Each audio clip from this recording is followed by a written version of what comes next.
आज रडून रडून चकुलीने माझ्याकडून चॉकलेट घेतलं होतं. काल येताना बाबांनी तिला घेऊन आले होते चॉकलेट आणि मी ते लपवून ठेवलं होतं. पण काय माहिती आज तिला कुठून सापडलं तर ती काय आज चॉकलेट सोडायचं नाव घेत नव्हती. ठीक आहे, तिचं तर इथं खेळ चालू होता. मी आतमध्ये येऊन आपल्या स्वयंपाकाला लागले. पीठ मळून घेतलं. इथे पीठ मळायला ना मला या छोट्या ताटात मळावं लागतं. म्हणजे हे मीडियम साईजचंच ताट आहे. पण दोघांसाठी होऊन जातं त्याच्यामध्ये कणिक मळून. आणि कणिक बघा इथं मी मळते तोपर्यंत चकुलीने पिठात काय केलं स्वतःचं तोंड लादी सगळंच तिने माकवून ठेवले. हा तिचा खेळ बघून ना मी 2 मिनटं तर घाबरले तिचा चेहरा बघून. पण बघा आता काय करायचं. तर इथं माझी स्वयंपाकाची तयारी मी चालू केली तर तिला तर मी काय बोलू शकत नाही. तर बटाटे वगैरे चिरून घेतले. तर मी आज बनवणार होती मटकी बटाटा. लई दिवसापासून इच्छा झाली ती मटकी खायची. मटकी सहसा मी जास्त बनवत नाही. तर आज बनवणार होते. ॲक्च्युली मी मिसळ बनवणार होते. परत विचार केला त्याच्यासाठी सगळं मला चिवडा म्हणजे ते फरसाण पाव हे सगळं आणायला जावं लागेल बाजारात. म्हणून मग मी नाही बनवलं, कंटाळा केला. पण तरी मला वेगळा तर सगळा स्वयंपाक करावा लागला. चपाती कालवण भात. ठीक आहे, आता काय हरकत नाही. कारण की माझ्या अंगातनं तेवढा स्टॅमिना नव्हता की मी बाजारात जाऊन नाही का एवढं सगळं घेऊन यावं. त्यात चकुलीचे बाबाही घरात नव्हते आणि त्यांना लागली होती डबल शिफ्ट. आठवडा झाला त्यांची हेच रुटीन चालू आहे. त्यांचं कामामध्ये खूप बिझी शेड्यूल आहे आजकाल.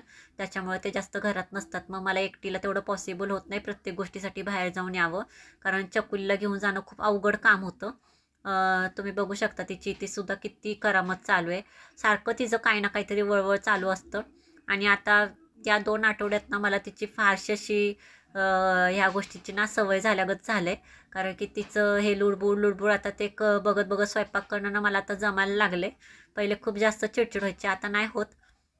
ठीक आहे, आता तिच्या मस्तीमध्ये मला पण कधी कधी सामील व्हावं लागतं. काय करणार, आपल्याला स्वयंपाकसुद्धा उरकायचा असतो. म्हणून मग मी काय तिच्याकडे एवढं लक्ष दिलं नाही. पण तिने सगळं घर ना बाहेर घाण करून ठेवलेलं. आता विचार केला तर स्वयंपाक वगैरे उरकून घ्यावं, सगळं आवरून मग बाहेरची रूम साफ करावी. कारण ती त्या खेळात रमले तोपर्यंत माझा इथं स्वयंपाक उरकून घेता येईल मला. नाहीतर मग तिच्याकडे गेले तर ती मला परत माझ्या मागं लागेल खेळण्यासाठी. म्हणून मग मी इथं सगळं आवरून घेत होते. स्वयंपाक तर माझा झाला होता. स्वयंपाकाची सगळी भांडीसुद्धा आवरून घेतली. किचन वट्टा क्लीन करून घेतला. तर आजची संध्याकाळ होती. खूप बोर होती. मला काही चांगलं वाटतच नव्हतं आज. तेच तेच नेहमीचं रुटीन. स्वयंपाक चकुलीला बघायचं. तर खूप कंटाळा आला होता आज मला. आज तब्येत एवढी डाऊन झाली होती ना.